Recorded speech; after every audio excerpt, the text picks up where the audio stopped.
Welcome to Audiotorium, the podcast from Teddington Theatre Club, where we delve into the high drama, both on and off stage, of a non-professional theatre group.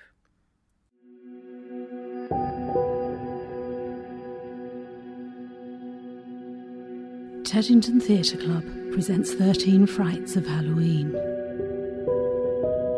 13 tales of the strange and supernatural from some of the finest storytellers in weird fiction. Tonight, 1001 Nights by Caroline Ross, read by the author.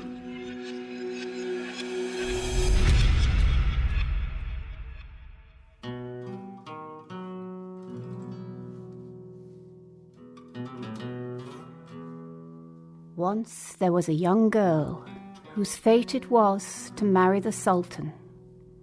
She was not beautiful. Her eyes were too small, her fingers stubby.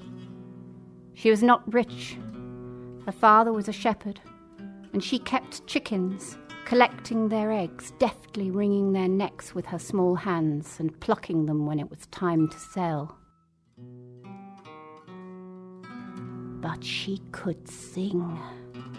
Coplas, malagueñas, cante libre, fast and free, accompanied by her father on the mandolin, or cante hondo, slow and deep, when she was alone.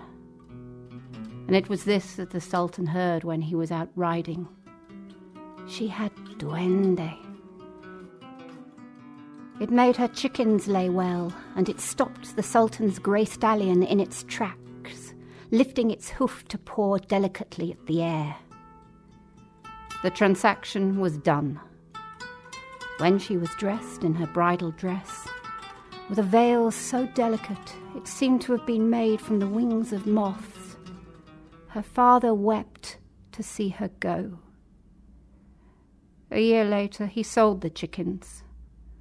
They never laid so well again. At first, her joy had no bound, and she spent her days in the gardens of the Alcazar, running her fingers in the waters of the Lion Fountain, learning the names of the flowers and which were scented and which were not. She would sit in the harem with the Sultan's mother and the other women and listen to the Andalusian birds shouting their business from treetop to treetop like fishwives at the port. She would shade her eyes and look over the fields, past the whitewashed houses, to a patchwork of red earth, green olive trees, and then up at the jagged-toothed mountains and the shadow mountains behind them, blurring into the cloudless blue. Blanco, rojo, verde, azul, like the tiles that covered every wall of the palace. At the far end of the horizon, where land touched sea and sea touched sky, rose the limestone scarp of La Peña de los Enamorados, where Taxona and her lover, rather than renounce their love or be captured, had jumped to their death, holding hands. Inside the palace, there were lamps that gave off sweet perfumes: sandalwood, jasmine, patchouli, and the ceiling was hung with cloths of deep blue silk dotted with gold. She dined on tender birds wrapped in vine leaves, washed down with cups of sherbet, cooled with snow from the high Sierras. In the evening, she would light a candle and put it in a small brass lantern, blackened over the years, cut into which were the shapes of the sun, moon, and stars, which danced a light alegria across the walls and ceiling. This was the one thing she had brought with her from her father's house. She sang for the Sultan every night, playful verdiales, pinning coloured ribbons and strings of pearls in her hair and playing a tambourine, or haunting soleares, songs of love and solitude. Soon, word spread throughout the land and the lands beyond, and princes visited the palace to hear her voice. "You have married a nightingale," they would say, for hers was truly a most wondrous and joyful song. It charmed those who heard it, soothing their souls, calming their spirits, turning rivals into vassals. The princes would bring the Sultan gifts and tributes, silver teapots from the Kasbahs of Marrakesh, silk rugs from Isfahan, jade horses from the forbidden city of the Ming emperors. The Sultan's mother would catalogue these gifts for the treasury. "Such a son that girl will give you," she would say to the Sultan. "He will be ruler from east to west, from sea to sea." And the old woman would clink the coins between her hands like metal castanets. At other times, the girl would sing to herself, unaccompanied, a palo secco, clapping her hands in counterpoint to the rhythm of the blacksmith's hammer over the wall outside. She could imitate the song of the peacocks so that even the peahens couldn't tell them apart.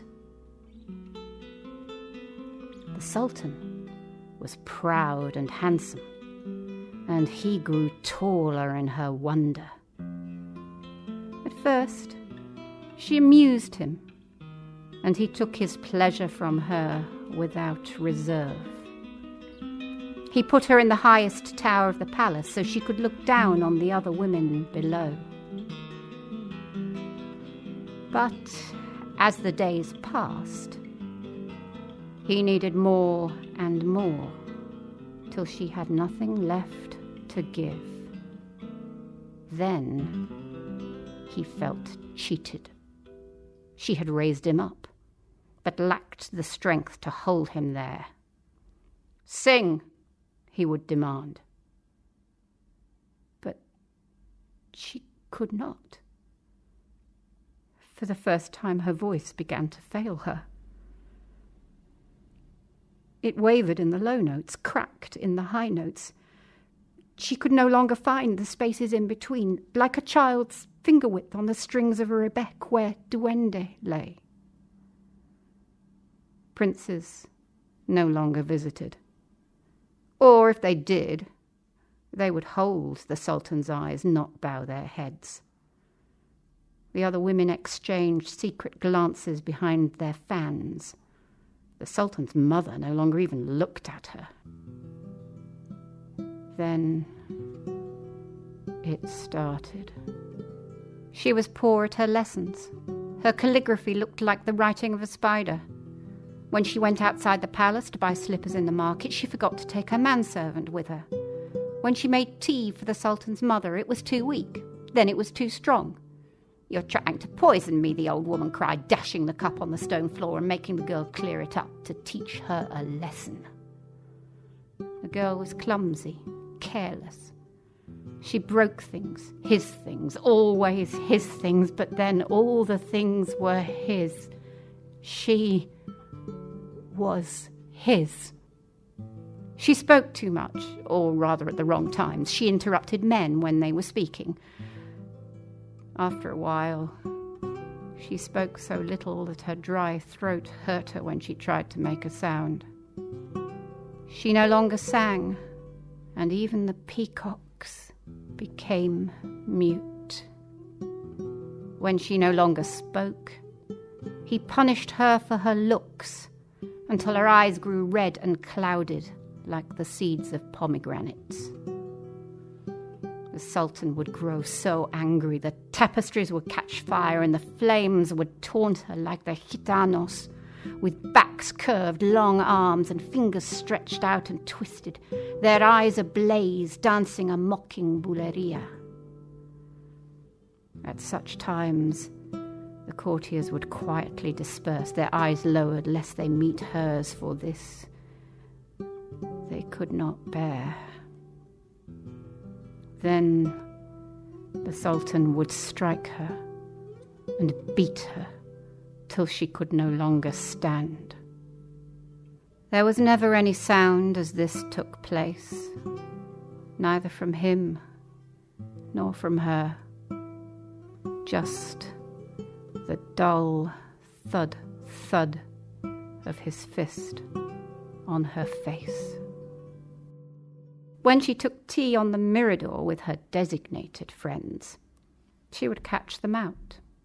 Amid the stories and the appropriate laughter, there would be a look, a question, pity. Only for a second. They knew their place, but she saw it.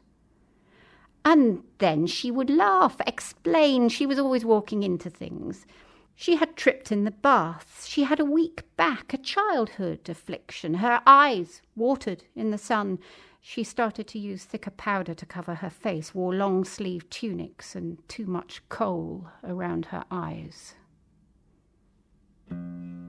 On and on it went for 1,001 nights. Because she let him do this, he would do it again, for it became easier to do. He began to need it, to expect it, so then how could she stop it? And she let him do this because she knew there was a rottenness inside her which he could see, which everyone could see, and which betrayed her. It poisoned the jellies of quince and kumquat she made so that they were too bitter to eat. It withered the rose petals and oleander that she touched so that she had to exile herself from the gardens. It dried up the water in the well. And it rotted the baby inside her for which there could be no forgiveness. Each night, when he was done, the Sultan would drag her to the tower and lock her inside in the dark. When she could, she would slowly ease her way to the window to look down at the city below. Then the tears came, and as they hit the cold night air, they froze until they formed a bridge of ice, reaching inch by inch, each night further down towards the ground. She came to expect the pain, to need it, like a wild dog that provokes a kick, just to reassure itself that it belongs here on this hard earth. The worst part of it was the waiting, so that the blows came almost as a relief. Sometimes, when she could bear it no longer, she would force his hand. She would provoke his wrath, crushing the stem of a goblet between her fingers, playing with the tiny shards of glass, grateful for the sting of wine in her blood. But on that last morning, when the ice bridge finally touched the ground, something inside her snapped. A burst of blood, and she was transformed into a fish. The ice melted, and she was washed down the waterfall of her tears into the streets below. She swept unnoticed between the bare feet of children playing hide and seek amongst the market stalls, whirled around the jewelled sandals of women fanning themselves in the heat and swapping gossip and precious confidences, and on past the worn boots of shepherds walking out to the hills to tend to their flocks. On and on she swam, down into the river, and at last into the wide ocean beyond.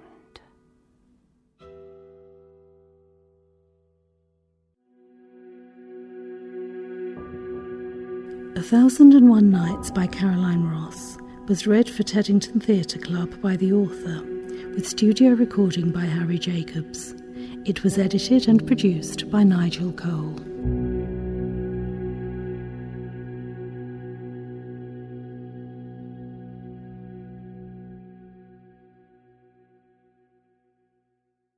If you've enjoyed this podcast, don't forget to rate, review and subscribe to give us a little boost in the charts and to help other people find us. You can also support us by using the donate button on our website, www.teddingtontheatreclub.org.uk, and following us on Facebook,